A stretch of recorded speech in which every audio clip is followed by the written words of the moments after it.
Good morning everyone. Madhya Pradesh के daily current affairs में बात करेंगे आज 10 अगस्त के करंट अफेयर्स के बारे में। मई जून का करंट आउटलुक हमारा आ चुका है। डिस्क्रिप्शन में आपको लिंक मिल जाएगा या फिर इस व्हाट्सएप नंबर पे आप मुझे कांटेक्ट कर सकते हैं। यानी कि जनवरी से लेके जून तक का पूरा जो करंट अफेयर है वो आपके पास अवेलेबल है।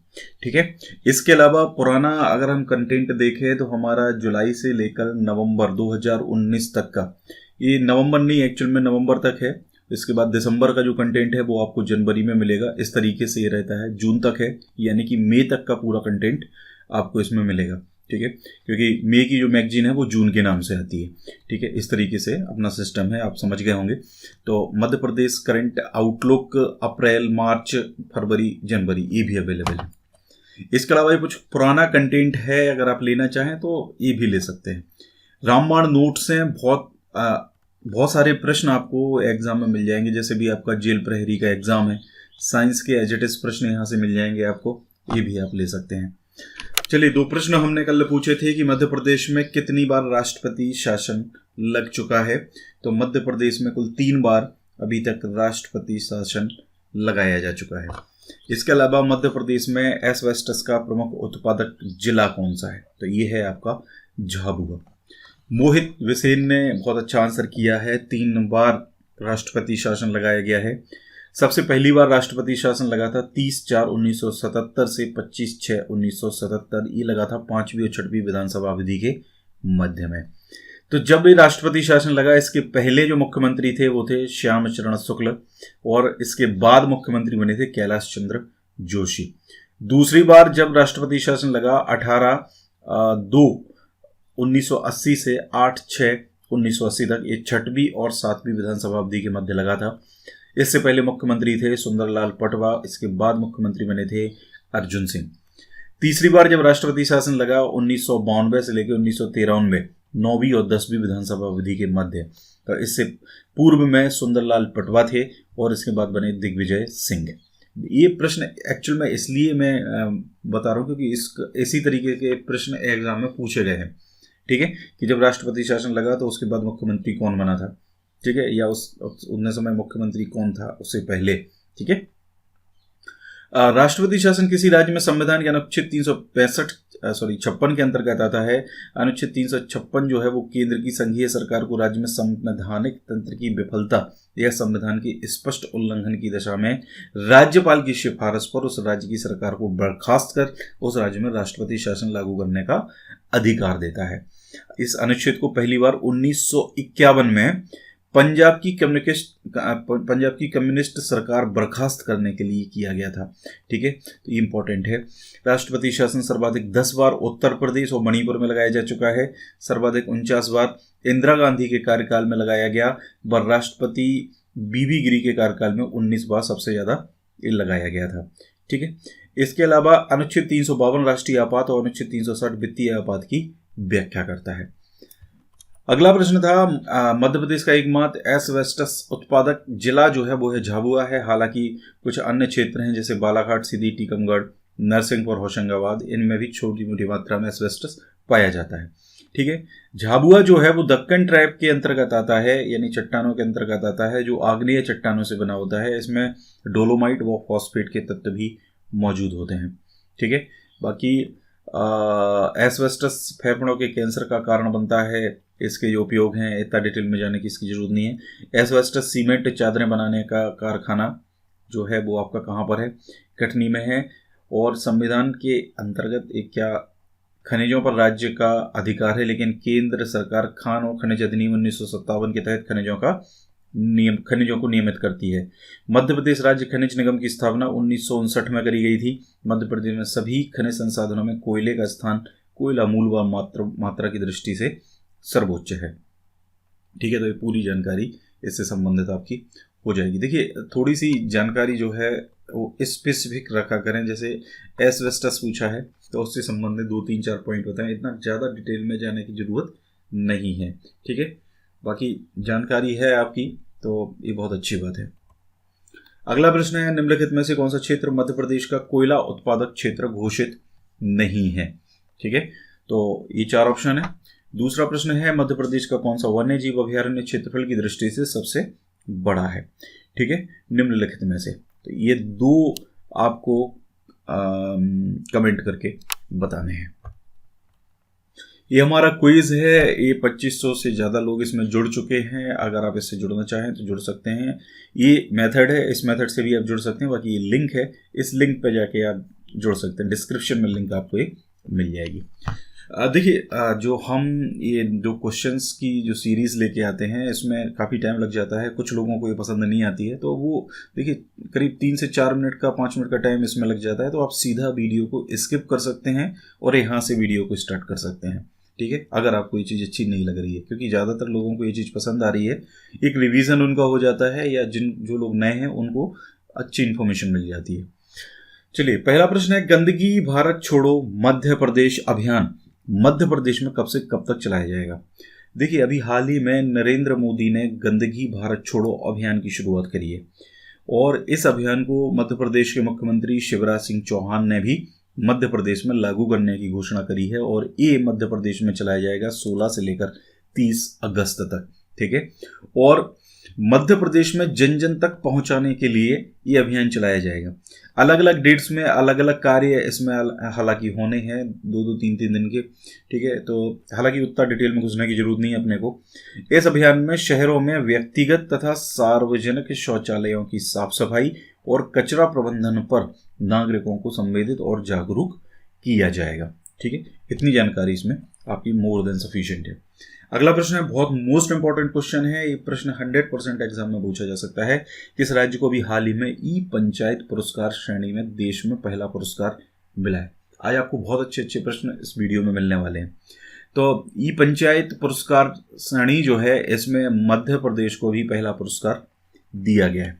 बात करें, केंद्रीय पंचायती राज मंत्रालय के द्वारा प्रतिवर्ष ये राष्ट्रीय पंचायत पुरस्कार दिए जाते हैं। इनमें से मध्य प्रदेश को ई पंचायत पुरस्कार श्रेणी में देश में पहला पुरस्कार मिला है। देखिए, एक चीज ध्यान रखें, ये श्रेणी याद रखना जरूरी है, क्योंकि कई बार इस तरीके से लोग कंफ्यूज हो जाते हैं। क्योंकि हिमाचल प्रदेश है तो उसको भी एक अलग श्रेणी में पहला पुरस्कार मिला है, तो आपको श्रेणी याद रखना जरूरी है। ई पंचायत पुरस्कार श्रेणी में इसको पहला पुरस्कार मिला है। यह पुरस्कार मध्य प्रदेश की पंचायतों में बेहतर तरीके से ई गवर्नेंस सिस्टम लागू करने एवं पंचायतों के कामकाज में ई गवर्नेंस सिस्टम से पारदर्शिता लाने के लिए मिला है। ठीक है, तो ई गवर्नेंस सिस्टम को लागू करने और ई गवर्नेंस सिस्टम के माध्यम से पारदर्शिता लाने के लिए ये अवार्ड दिया गया है। ये बहुत इंपॉर्टेंट चीज है, ये याद रखनी पड़ेगी आपको। इसके साथ साथ 11 ग्राम पंचायतों को, 2 जिला और 2 जनपद पंचायतों को पंडित दीनदयाल उपाध्याय पंचायत सशक्तिकरण पुरस्कार भी दिया गया है। और ये जो पुरस्कार वितरण कार्यक्रम है, इसका आयोजन किया गया था नई दिल्ली में।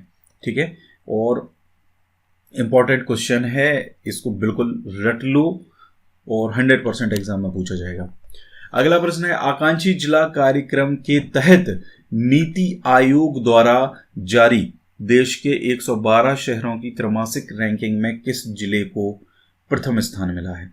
देखिए, अभी हाल ही में ये आकांक्षी जिला कार्यक्रम नीति आयोग के द्वारा चालू किया गया था, जिसमें टोटल 112 शहर इसमें शामिल करे गए थे, जिसमें से मध्य प्रदेश के 8 शहर थे। हालांकि काफ़ी टाइम हो गया है इस चीज़ को, लेकिन अभी हाल में नीति आयोग ने एक रैंकिंग जारी करी है, त्रैमासिक रैंकिंग है। तो इसमें आपका जो दमोह जिला है, इसको पहला स्थान मिला है। और ये पहला स्थान मिला है शिक्षा के स्तर को बेहतर करने के लिए, बच्चों को नए प्रयोगों के साथ आधुनिक तरीके से अध्यापन कराने के लिए। ठीक है, 2018 में ये पहल जो है वो नीति आयोग के द्वारा शुरू करी गई थी। ठीक है, 112 शहर टोटल इसमें लिए गए थे, जिसमें से मध्य प्रदेश के 8 जिलों को उसमें लिया गया था आकांक्षी जिला कार्यक्रम के तहत। ठीक है, और जिले में शिक्षा के क्षेत्र को संभालने का जो जिम्मा है वो प्रामल फाउंडेशन को सौंपा गया था। तो ये प्रामल फाउंडेशन की बदौलत ही दमोह जिला जो है वो फर्स्ट रैंक पर आया है। ठीक है, तो ये रीज़न क्या है इसका? शिक्षा के स्तर को बेहतर करने और बच्चों को नए प्रयोगों के साथ आधुनिक तरीके से अध्यापन कराने के लिए। ठीक है, ये इंपॉर्टेंट है। ये नीति आयोग ने ट्विटर हैंडल पर ये दिया है, जिसमें से दमोह पहले नंबर पे है। इसके अलावा जैसे थालाई त्रिपुरा का है, आसिफाबाद तेलंगाना का है, नंदुरबार महाराष्ट्र का है, बारपेटा आसाम का है। ये 5 टॉप 5 जो है ये ट्विटर हैंडल पे उन्होंने अपने बताए हुए हैं। अगला है, अभी हाल ही में देखिए नगरीय विकास और आवास मंत्री हैं भूपेंद्र सिंह। तो ये मेट्रो रेल के कार्यों की समीक्षा कर रहे थे। इस दौरान इन्होंने कुछ निर्देश दिए हैं। इन्होंने कहा है कि इंदौर और भोपाल मेट्रो रेल जो है वो निर्धारित समय अगस्त 2023 से पहले शुरू करने का लक्ष्य तय करें। ऐसे निर्देश इन्होंने दिए हैं। तो अगस्त 2023 से पहले इसका काम शुरू होना है। भोपाल मेट्रो प्रोजेक्ट की कुल लागत जो है वो 6,941 करोड़ रुपए है। इंदौर मेट्रो रेल प्रोजेक्ट की कुल लागत 7,580 करोड़ रुपए है। ठीक है, देखो एक चीज बता दें हम आपको, अभी पिछले 2 साल से तो देखो एग्जाम हुआ नहीं है, लेकिन अगर अभी जो एग्जाम होता है तो उसमें आपको, अब जैसे ये टॉपिक है आपका, इस टॉपिक से आप लिख के ले लीजिए मुझसे कि 100% मेट्रो से संबंधित 100% प्रश्न इसमें से पूछे जाएंगे। अब ये प्रोजेक्ट कंटिन्यू 2018 से न्यूज़ में है। ठीक है, हालांकि अभी 2020 में बिल्कुल भी न्यूज़ में नहीं आया, कोई बात नहीं हुई है इसकी, अभी जरूर समीक्षा हुई है। ठीक है, लेकिन इससे प्रश्न आपसे जरूर पूछा जाएगा, ध्यान रखिए। जो टॉपिक पे मैं आपसे बोल देता हूँ कि यहाँ से प्रश्न मिलेगा ही मिलेगा, तो वो आप बिल्कुल ध्यान रख लो।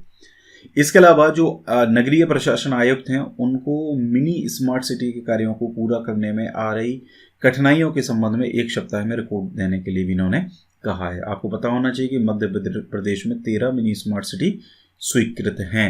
ठीक है, ध्यान रखिए कितनी, 13 स्मार्ट सिटी स्वीकृत हैं। अगला प्रश्न है, हाल ही में प्रोफेसर प्रदीप कुमार जोशी को संघ लोक सेवा आयोग यानी कि UPSC union public service commission का अध्यक्ष नियुक्त किया गया है। वे मध्य प्रदेश में किस आयोग के अध्यक्ष भी रह चुके हैं?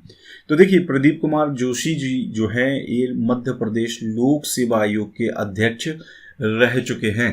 ठीक है, और इनको अभी हाल में यूपीएससी का अध्यक्ष नियुक्त किया गया है और यूपीएससी के निवर्तमान अध्यक्ष अरविंद सक्सेना ने इनको पद और गोपनीयता की शपथ दिलाई है। अरविंद सक्सेना भी हाल ही में रिटायर्ड होने वाले हैं।